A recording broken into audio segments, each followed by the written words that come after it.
welcome to Rate Sports. Let's get right into this video, but first make sure you like, share, and subscribe for more NBA content. Now let's get into it. I'm going to be breaking down the Lakers game versus the Clippers last night.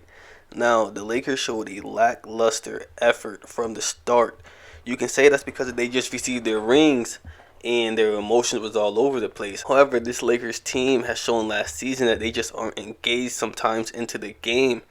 They have a history of sort of not caring in some games, and that showed in this game.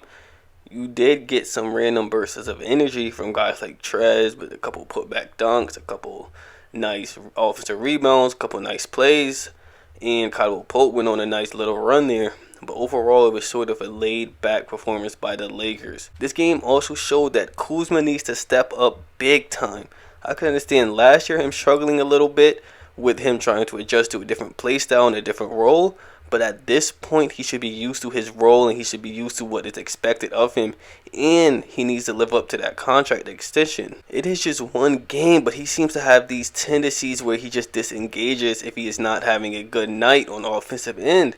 This leads to poor defense, and that crazy run from Paul George last night ultimately started from the N1 blow by he got from Kyle Kuzma, where he just easily went by him, and then Kyle Kuzma got beat, and then he fouls him, and then Paul George finishes it, and that was got him going, and he ultimately went on that run that sealed that game. Another thing is, and I know it's just one game, but I'm going to analyze what I saw in that game, and Anthony Davis needs to be more aggressive. With LeBron about to be 36, Anthony Davis needs to step up on a nightly basis and be that man.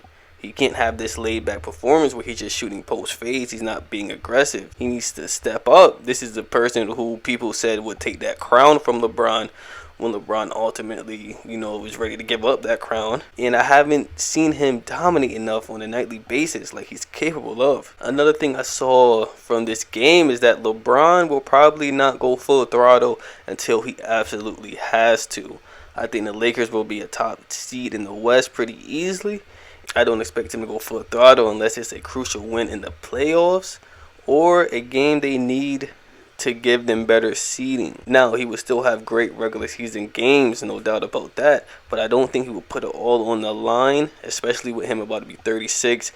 And this is someone who wants to be healthy enough to play in the league with or against his son. Another thing I noticed is that with all of these roster rotations, how deep this roster actually is, you have around a solid 11 players who can be in this rotation. Now, with that being said, there obviously will be cutdowns on this roster, and I see Marc Gasol's minutes going down drastically. Now, maybe it is just he needs to get into game shape and rhythm, but I honestly don't feel like he will be in that starting lineup that long, or his minutes will get reduced a lot. I was skeptical about this pickup in the offseason because he is 35 years old, about to be 36 at the end of January, and he hasn't shown any good signs in the last game. He looked slow, he wasn't really mobile at times, and again, he is pretty old, he is aging. And yes, LeBron is the same age, 35, about to be 36, but obviously no one can really play how LeBron plays with age. Now, it would be interesting to see what happens with Marc Gasol because he is more of a traditional big man, and that is a dying position in this league unless you're Rudy Gobert who can protect the paint at an elite level. Marc Gasol just isn't that player anymore who can do what he used to be able to do on the defensive end. Now, it is just one game. I'm not going to sit here and overreact and say bench him immediately. I still think he should get a chance to prove himself and to see if he can keep up in this league. Now, that is my breakdown for the Lakers, for that Lakers and Clippers game. Make sure you like, subscribe, and share. And if you want me to break down another team consistently, like I'm going to do with the Lakers, just comment what team that you want me to, and I'll do it. But I will see you tomorrow.